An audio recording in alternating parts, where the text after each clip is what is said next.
So, I mean, look, now, let's get straight to it then. Would you settle for top 4 right now? Well, I know. I was saying to my lad last night, who's he's 17. He's never known anything other than glory for Man City. And I was saying to he's like, well, what's going to happen now? We've lost 5 games in a row. And I was like, well, I said, this is what it used to be like when United used to lose in the 90s, and the whole country used to go into meltdown. And I did, we all did, the City fans. So you've just got to take it that the team has reached extraordinary heights, and any little stumble is going to be met with, glee with the rest of the football world. But I wouldn't write us off just yet. I mean, I'm not the way, if we carry on playing the way we're playing, we're not going to win the league. But, are Liverpool going to carry on their form? It's a long way to go. If we were 8 points behind with 4 games left, it might be different, but there's 20 odd games left. So there's all to play for yet. I tell you, though, the one thing that I think we can agree about, I mean, we've been watching City for years and years. They look, when I say defensively, I mean even in the midfield, they just don't look as though they're going to keep a clean sheet. We saw them the second half over in Lisbon really concerned me. The penalties they gave away, it was basically really poor defending. That has to be addressed. Well, that's been going on since the first game of the season. We went 1-0 behind for 4 or 5 games in a row, and I tell you now that the lads that I stand with on the terraces were all saying there's something not right here. But I have to say, if this was last season after we'd won the treble, right, we'd be saying, well, there's going to be an inevitable drop-off because of what they've achieved. Now, how Pep got that team to win 4 in a row and get to the FA Cup final and the Champions League quarter-final is beyond me. So I think it's just inevitable that this team, it's almost like the perfect storm of tiny little things that are adding up to what we're seeing. It's like Gundogan wasn't brought back to play 12 games in a row. He was brought back to cover Rodri and come on with 20 minutes left when the game was won. He kind of looks a bit lost. Kovacic is injured. Rodri is the fulcrum of the team, which allows everybody else to do their thing. Mm-hmm. Kev is the wrong side of 30. It's kind of, there seems like there could be a rebuild on the horizon, but I mean, if anybody can pull it out of the hat, it'd be Pep. Yeah, I think you've nailed it there, and in truth, it seems to me that the league is wide open. But from a City point of view, you can't expect to keep going to the well season after season after season, and succeed in the same way. I just wonder though, Noel, when you look at the team, and you talked about some of the midfield players there, is that the big issue, that they're not winning the ball back in the way they used to? They used to win the ball back really quickly all the time. Yeah, I was watching the analysis last night, and it's right. I mean, look, you can't. There's nothing that you can say. We've not been unlucky. We've been beaten. Like last season when we played Villa away, it was a terrible, terrible performance, and you're beaten by the better team when you hold your hands up. To be beaten by the better team 5 games in a row is like, wow. So, and Pep is, as we know, he says one thing to the cameras and then he'd be saying something completely different to the players in the dressing room. I'd be very interested to see what the atmosphere is like. But the whole entire thing seems to have fallen off a cliff. But for me, if we hadn't won 4 leagues in a row, I'd be worried, But it's like, this is just an inevitable drop-off of maybe, 5-10%. And on Saturday, the one team you don't want to play, we don't want to play as City fans after 4 defeats in a row, is Tottenham at home, because they do it to us every time they come there. They're the biggest frauds in the Football League. They'll get battered by Fulham on at the weekend, no problem, and they always turn up for us. So I wasn't expecting to win that game. Certainly wasn't expecting to lose, but 4-0 was a shocker. It was a shocker. Nobody saw it coming, no, right? And I accept there's been a drop off, maybe 10-15%, but it's one of the reasons for it as well, which hasn't really get mentioned, is perhaps the rise by 5-10% of some of the other teams. I mean, some of the other teams this year have been incredible. I know Bournemouth lost at the weekend to Brighton, but Bournemouth, particularly home, Brighton are doing well. Forest are absolutely flying.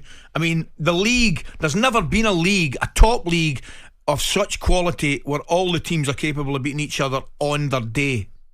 Absolutely. We rolled up to Brighton when Brighton are flying. We rolled up to Bournemouth. Bournemouth are flying. That night in Lisbon, we were there. It was Amarin's last game, and of course at half time, it could have been out of sight. But another thing I think is, to have Haaland as your only source of goals, you're asking for it, really. I mean, I know it's going to be difficult to buy a forward who knows he's going to be playing second fiddle to Haaland. Is going to be difficult. But we've always had like an Alvarez, or we've always had a Mahrez chipping in, or Phil last season. But, it's these injuries and fatigue, and to keep...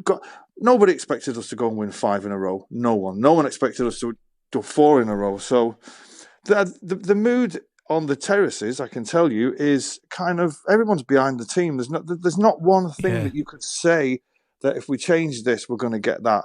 It's just we've just hit a wall at the minute, and they're going to have to play themselves through it. Players have lost form, and the players that would ordinarily replace the players who've lost form are injured. So it's just, it's one of those things. It's like we've just got to suck it up and play through it. Well, you got a great chance to get some momentum going tonight, haven't you, at home to Feyenoord? It's a big opportunity. But then, of course, on the horizon, Liverpool away. What a game. What are your expectations now? Nothing. We never win at Anfield. So it'd be like, the season's been so perverse for us. It'd be like us to lose tonight against Feyenoord and then go and win at Anfield. I don't know what we're going to get from City now. From the last month, you look at the teams coming out, and they look relaxed and happy, and Pep looks relaxed and happy, and he signed a new deal, and Rodri was waving his thing on the pitch and all that, and you were thinking, this is good. And then that happens on Saturday. So I'm not sure what we're going to get tonight with Feyenoord. I know Feyenoord will be flying, and they'll be like, they're going to come at us from the whistle, and they're going to go at it. And so you've just got to suck it up and play through it. That's all you can do. What about Liverpool now? Have you been impressed? We've been talking about you can't be failed to be other than impressed with the results. And we don't reckon they're firing on all cylinders, to tell the truth. Well, they've kind of turned into what we always are, which is very, very consistent. And the game's going to be great. It's one of the great games now in the Premier League on Sunday. City have got a point to prove. Liverpool, if they beat us, will think they've got half a hand on it. Which 11 points, that'd be difficult. But I will say this. We're very good at chasing. When it turns, we can sit in there, and 11 points, is it insurmountable? They've only got to draw a couple of games, and it's back to 9, and then we play. So there's a lot to play for, but we're not going there expecting to win. I don't think anybody is. I'll take a draw. No, maybe you could sign that Mo Salah. He could be looking for a new club.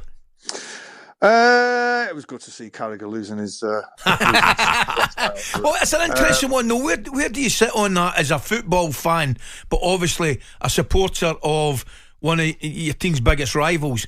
As a football fan, do you want to see him stay, or as a City fan, do you want to see him go? I'd like to see him stay. He's one of the best players we've seen in the Premier League. I'd like to see him stay, and I think it's brinksmanship on both. Look.